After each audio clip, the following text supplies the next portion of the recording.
परम शांति। जो आत्माएं जो मनुष्य उसको तो आत्मा नहीं कहेंगे, मनुष्य, जीव, जीव मनुष्य जो बहुत दुखी होकर मरता है, बहुत इतना दुखी होकर मरता है कि जैसे एक्सीडेंट में मरता है तो बहुत दुखी होकर मरता है। कोई बहुत दुखों के साथ मरता है, कोई रोग शोक, इतना शोक लग गया किसी का, कोई उसका प्रियजन मर गया तो उसको इतना मतलब शोक हुआ, दुख हुआ, दर्द हुआ तो हार्ट अटैक से मर गया। तो ऐसी आकस्मिक मृत्यु जो होती है, ऐसी आत्माओं की स्टेज अंतमति सो गति होती है। मति माना बुद्धि, अंत में शरीर छोड़ते वक्त जो उसकी बुद्धि में जो होता है उसी तरह उसकी गति होती है।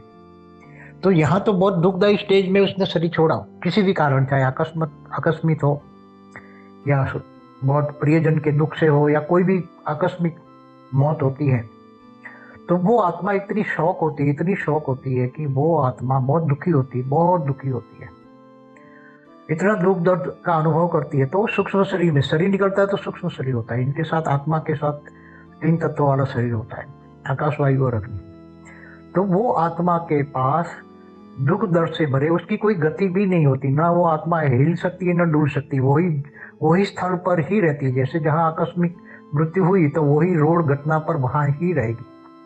मगर वो आकस्मिक घटना होने का कारण, वहां जो दुर्घटना हुई वाहन का, उसकी मौत हुई अकस्मात में, तो वहां कोई सूक्ष्म जगत की वहां पहले पड़ी हुई आत्माएं हैं, वहां रहती है वही स्थल पर।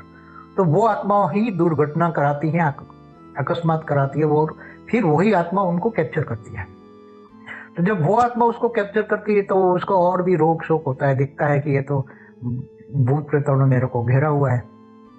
तो उस आत्माओं का तो पावर इतना सिकुड़ जाता है, तो उससे कोई आत्मा का पावर का ब्रेकअप नहीं होता। उसकी आत्मा दुख दर्द के कारण उसकी आत्मा की पावर वेस्ट बहुत होती है, क्योंकि आत्मा पर तो आवरण जो है उसके मन का आवरण में इतना दुख दर्द शोक भरा है, तो मन इतनी पावर वेस्ट करता है शोक में, रोग शोक में। और ये जब मरने के बाद सूक्ष्म शरीर में भी भूत प्रेत इनको घेर लेते हैं चारों ओर से उसी स्तर पर, तो वहां से उनके साथ गिर जाती है वो आत्माएं। अकस्मात वाली आत्मा तो वो उनको पकड़ के वहां अपने पास ही रखते हैं, फिर और अकस्मात करागे और अपना ग्रुप बनाएंगे, बड़ा ग्रुप बनाएंगे, वहां ही रहेंगे। और आसपास में कोई पेड़ होगा तो पेड़ के पास रहेंगे और फिर अकस्मात कराएंगे और आत्मा इकट्ठी करेंगे और आत्मा इकट्ठी करेंगे। इसलिए वो आत्माओं का पावर ब्रेकअप होने का कोई सवाल ही नहीं होता।